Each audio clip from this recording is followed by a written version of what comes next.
Hello दोस्तों, आपका इस वीडियो में स्वागत है। दोस्तों, आज हम आपकी कक्षा 7 का अध्याय 10 पढ़ेंगे, जिसका नाम है साधारण ब्याज, जिसको हम इंग्लिश में दोस्तों कहते हैं सिंपल इंटरेस्ट, भाग 2। आइए दोस्तों, देखते हैं आज की इस वीडियो में हम क्या पढ़ेंगे। दोस्तों, जैसा कि आपको पिछली वीडियो में बताया गया था कि अगली वीडियो में हम लोग साधारण ब्याज के अतिरिक्त प्रश्नों के बारे में चर्चा करेंगे। ओके दोस्तों, आइए दोस्तों, कुछ चीजें पिछली वीडियो की हम लोग दोहराते हैं, जैसे मूलधन राशि क्या होती है। दोस्तों, जैसा कि आपको पता है कि उधार ली गई राशि को मूलधन राशि यानी प्रिंसिपल अमाउंट कहते हैं। इसे पी के द्वारा निरूपित किया जाता है। आइए अगला देखते हैं, ब्याज।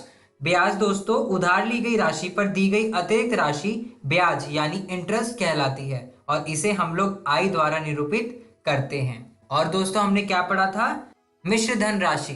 दोस्तों, मिश्र धन राशि एक निश्चित अवधि के बाद लौटाई गई ब्याज सहित मूलधन को मिश्र धन राशि के नाम से जाना जाता है। इसे ए के द्वारा हम लोग निरूपित करते हैं।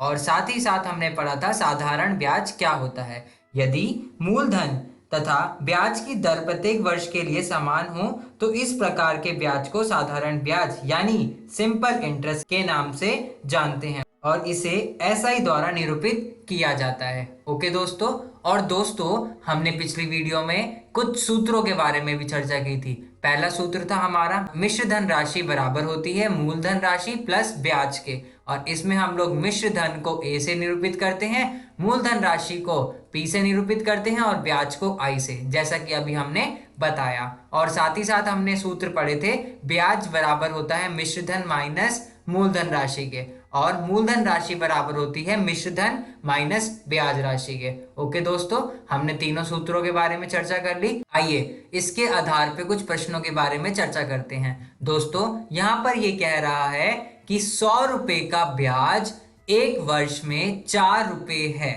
तो 500 रुपए का ब्याज एक वर्ष में कितना होगा। ओके दोस्तों, आइए देखते हैं इस प्रश्न को किस प्रकार हल करते हैं। दोस्तों, 100 रुपए का ब्याज एक वर्ष में 4 रुपए है, जैसा कि प्रश्न में दिया हुआ है। तो दोस्तों, 1 रुपए का ब्याज एक वर्ष में कितना होगा? 4/100 गुणा 1 यानी 1/25 रुपए। ओके दोस्तों, अब हमें 500 रुपए का निकालना है, तो हम 1/25 को 500 रुपए से गुणा कर देंगे, तो हमें ज्ञात हो जाएगा 20 रुपए। इसका मतलब ये है कि 500 रुपए के ऊपर एक वर्ष के लिए 20 रुपए ब्याज लगेगा। ओके दोस्तों, आइए इसी प्रकार हम अगला प्रश्न देखते हैं। क्या कह रहा है? ये कह रहा है कि ब्याज हमें ज्ञात करना है यदि हमारी मूलधन राशि 300 रुपए है, समय 2 वर्ष का है और तथा दर 5% वार्षिक है। तो दोस्तों, हमें ब्याज ज्ञात करना है। आइए दोस्तों शुरुआत करते हैं। यहाँ पे 5% वार्षिक का अर्थ इतना है, अगर हम मान लें कि एक वर्ष में 100 रुपए है, तो अगर 100 रुपए पर 5% निकाले तो हमारा वार्षिक ब्याज आ जाएगा 5 रुपए। इसी प्रकार 100 रुपए का एक वर्ष का ब्याज हमारा आ गया 5 रुपए, और 1 रुपए का अगर हमने एक वर्ष का ब्याज निकाला तो आ जाएगा 5/100।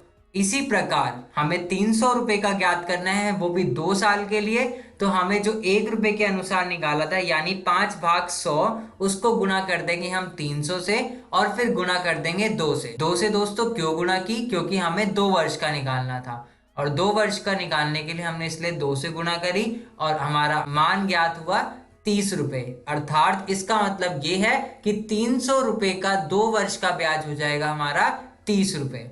ओके दोस्तों, आइए दोस्तों, ये तो थी हमारी पहली विधि। अब हम यही ब्याज को दूसरी विधि के द्वारा भी निकाल सकते हैं।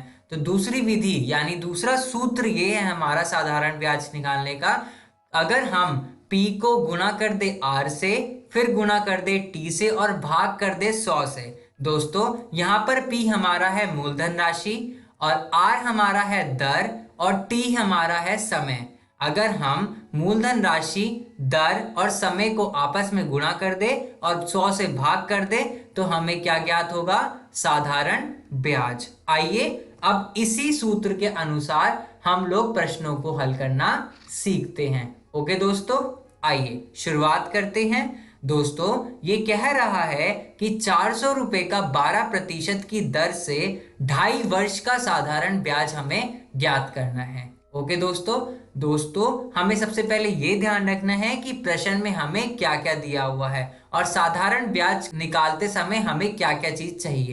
दोस्तों, साधारण ब्याज को निकालते समय हमें मूलधन राशि, दर और समय की जरूरत होती है।